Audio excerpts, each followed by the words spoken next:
So you explained why sometimes people get a long arm cast. I consider anything above a joint, like if they had a Colles fracture, which is like a wrist fracture, and they get a long arm, or if they have a tibia or a fibia with two bones down lower, that they would have a longer cast, primarily for the immobilization, and any other factors why?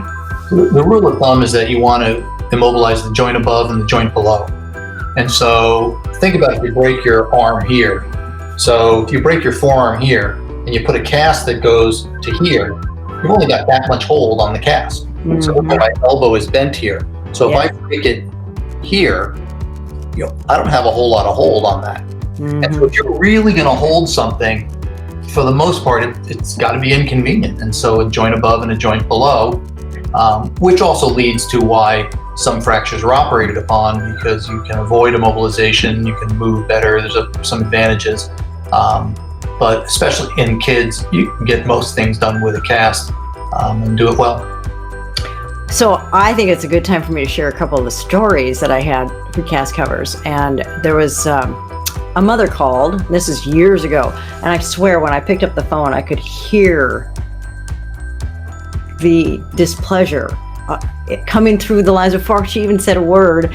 And she was a mother, and she needed some CastCover products for her son, who was 19.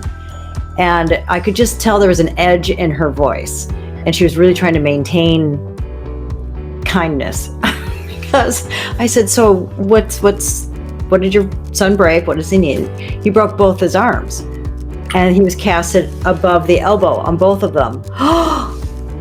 Well, as a mother whose daughter has broken bones and how much she needs help and care, especially if you have a long arm, I will just say this, that I said, oh my gosh, I certainly hope there's a man in the house, and other than your son. And she just said, no, there isn't.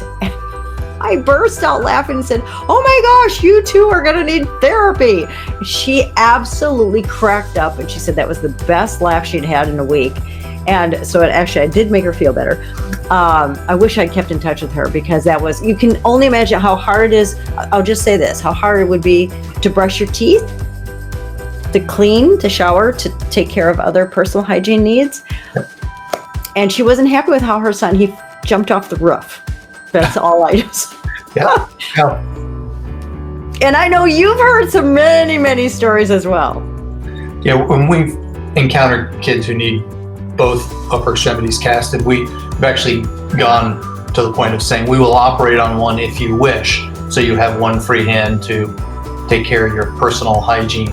Kids will eat like this, they'll eat like a baby bird, and they'll be happy with that, and care about brushing their teeth or keeping clean. But you go to the bathroom, two arms like this, not a good thing. No, it's not.